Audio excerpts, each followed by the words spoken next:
Այս տարի առաջին ձյունը շուտ եկավ։ Ձյան գալուց անմիջապես հետո Կոմունսերվ սահմանափակ պատասխանատվությամբ ընկերությունը, որն այս տարի շահել էր Վանաձոր քաղաքի ծաղկապատման աշխատանքներն իրականացնելու մրցույթը, ձեռնամուխ եղավ ձմռան նախապատրաստական աշխատանքներին։ Ծաղկանոցները մաքրված են, տարածքներն ամբողջությամբ ազատվել են սոխուկներից, պալարներից ու չորացած ծաղիկներից։ Զրտարիք տարված է, հողը փորված, մշակված է, փոփոխված, գեղեցիկ տեսքի է բերված, ծունը գա եւ ցնցալքը լինի, նույն տեսքին մնալու է։ Դրանից հետո գարնան է, եթե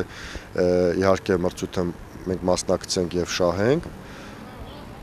մեզ կմնա այնտեղ աշխատանքներ կատարելու, հողը նորից մշակենք, վաղ գարնանային աղբից մաքրենք, փորենք, մշակենք, պարտացնենք եւ նոր տնկիներ, սացիլներ, սերմեր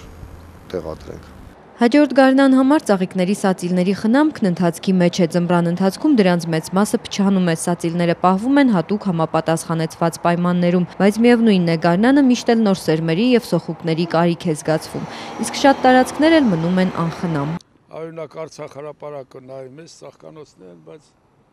ավելի շուտ շինարարություն է գնում, ծաղիկին ուշադրություն դարձնող չկա։ Քաղաքը զարդարվում է ծաղկանոցներով, դա քաղաքին խիստ անհրաժեշտ է։ Ծաղկանոցներն ու ծաղկապատ տարածքները քաղաքում անհրաժեշտություն են, ոչ միայն աչք են շոյում, այլև դասերակում են մարդուն։ Մարդ արարած է, երբ որ գեղեցիկ բնություն է, տենում ինքն էլ է գեղեցկանում։ Մարդը ծաղիկը նայելով ինքը բարիանում է, չէ՞։ Ինչքան ուզում է չարելի։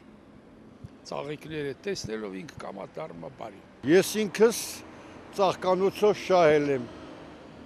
Պատվոգիր եմ շահել, որպես լավ այգի եմ ունեցել։ Դա մեծ կարևորություն ունի մեր բնակչության համար, օդը մաքուր պահելու համար, տեսողության բոլորը ամենը չի մար, բայց կարող է բուսականությունը վատ բանել է։ Աչքին հաճելի է։ Քաղաքի տեսքի համար, աչքի համար, մարդը դուրս է գալի, իր